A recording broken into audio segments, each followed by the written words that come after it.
নমস্কার বন্ধুরা, আমার আজকের রেসিপি ফ্রাইড রাইস। একদম পুরো অনুষ্ঠান বাড়ির মতো। আর অনুষ্ঠান বাড়িতে ফ্রাইড রাইস এত ঝরঝরে আর এত সুস্বাদু কী করে হয়, সেই ভিডিওটি তোমাদের সাথে শেয়ার করব কিছু টিপস সহ। তো প্রথম থেকে লাস্ট পর্যন্ত পুরো ভিডিওটা দেখতে থাকো আমি কি করে এই রেসিপিটি করছি। আর এই ফ্রাইড রাইস করার জন্য আমি এখানে নিচ্ছি বাসমতি রাইস নিচ্ছি। এটা আমি ইন্ডিয়া গেটেরই নিয়ে নিচ্ছি। 400 গ্রামের মতো আমি নিচ্ছি, মানে আমার এই যে বাটি মেপে নিচ্ছি সেই বাটি মেপে 2 বাটি নিলে আমার 400 গ্রামের মতো হয়ে যাচ্ছে। তোমরা যে কোনো ব্র্যান্ডেরই কিন্তু নিতে পারো। আর চালটাকে এবার বেশ ভালোভাবে ধুয়ে নিতে হবে, মানে যতক্ষণ না জলটা পরিষ্কার হচ্ছে ততক্ষণ 3 থেকে 4 বার বেশ ভালোভাবে চালটাকে ধুয়ে নিতে হবে। আর ধোয়ার সময় চালটাকে খুব জোরে জোরে হাত দিয়ে কিন্তু প্রেশার দেওয়া যাবে না, তাহলে চালগুলো ভেঙে যাবে। আলতো আলতোভাবে কিন্তু চালটাকে ধুতে হবে। চালটা বেশ ভালোভাবে ধুয়ে নিয়েছি, আর জলটাও কিন্তু দেখতে পাচ্ছ অনেকটাই পরিষ্কার হয়ে গেছে।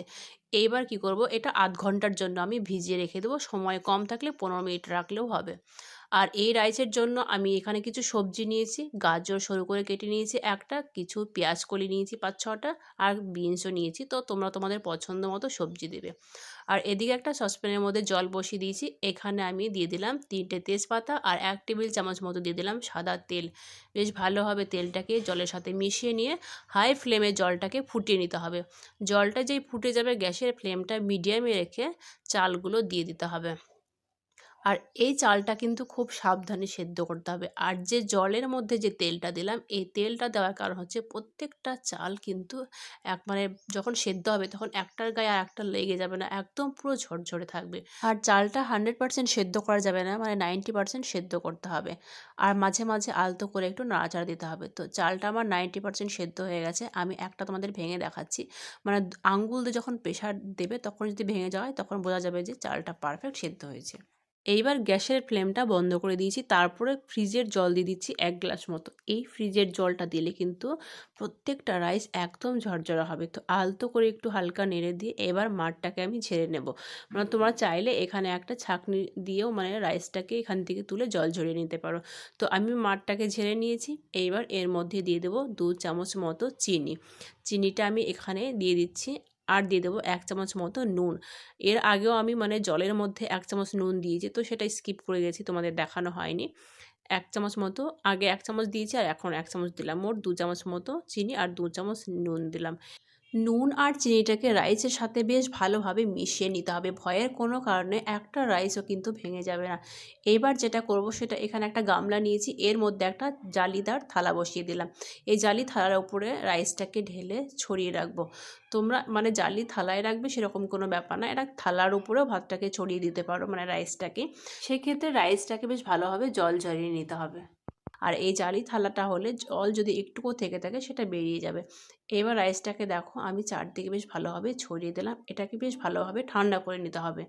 ঠান্ডা করে নিলে কিন্তু রাইসটা খুব সুন্দর হবে। এইদিকে একটা কড়াই বসিয়ে দিয়েছি, এখানে আমি দিয়ে দিচ্ছি 2 টেবিল চামচ মতো গাওয়া ঘি।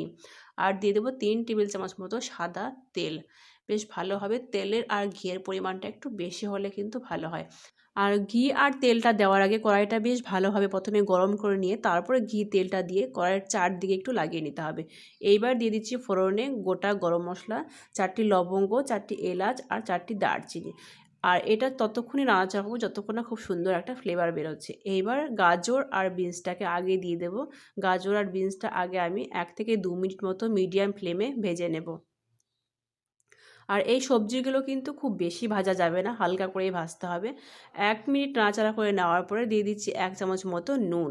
নুনটা দেওয়ার পর আমি আরও 1 মিনিট মতো ভেজে নেব, মানে 2 মিনিট মতো মিডিয়াম ফ্লেমে গাজর আর বিনসটাকে ভেজে নেব। 2 মিনিট ভেজে নেওয়ার পরে এইবার অ্যাড করছি পেঁয়াজ কলি। এই পেঁয়াজ কলিটা দিলে কিন্তু খেতে দুর্দান্ত লাগে, মানে একবার হলো এভাবে পেঁয়াজ কলি দিয়ে ট্রাই করে দেখো, ফ্রাইড রাইস অসাধারণ লাগে, মানে বারবার এভাবেই করতে ইচ্ছে করবে।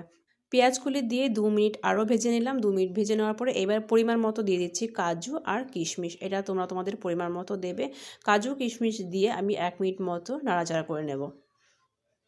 এখানে আমি আর কোনো চিনি অ্যাড করছি না, চিনিটা যেহেতু আমি রাইসের মধ্যে আগে দিয়ে দিয়েছি সেই জন্য এখানে আমি চিনি আর অ্যাড করছি না। এবার গ্যাসের ফ্লেমটা একদম পুরো লোতে করে দিয়ে অল্প অল্প করে রাইসটাকে দিয়ে দিতে হবে। প্রথমে কিন্তু একবারে রাইসটা দেবো না, প্রথমে অল্প দিয়ে তারপরে বেশ ভালোভাবে মিশিয়ে নিয়ে তারপরে বাদবাকি রাইসটা দিয়ে দিতে হবে। আর এই সময় কিন্তু গ্যাসের ফ্লেমটা বারবার বলছি একদম পুরো লোতেই রাখতে হবে। হাফ রাইস দেওয়ার পরে বেশ ভালোভাবে মিশিয়ে নিয়ে আর যে হাফ বাদবাকি যে রাইসটা ছিল আমি সেই রাইসটাও দিয়ে দিলাম। এবার বেশ ভালোভাবে মিশিয়ে নেওয়ার পরে এখানে দিয়ে দিচ্ছি 1 চামচ মতো গোলমরিচ গুঁড়ো। এই গোলমরিচ গুঁড়োটা দিলে কিন্তু খেতে অসাধারণ লাগে। আর রেস্টুরেন্টে কিন্তু দেখবে এই গোলমরিচ আর আজিনামোটো আর দেখবে সয়া সসটা ব্যবহার করা হয়। তো তোমরা যদি সয়া সস দাও তাহলে সবজির মধ্যে হাফ চামচ মতো দিয়ে দেবে।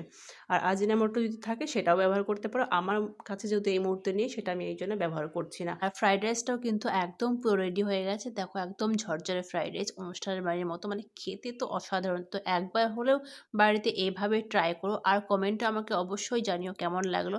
আর বেশি বেশি করে তোমাদের প্রিয়জনদের কাছে শেয়ার করে দিও।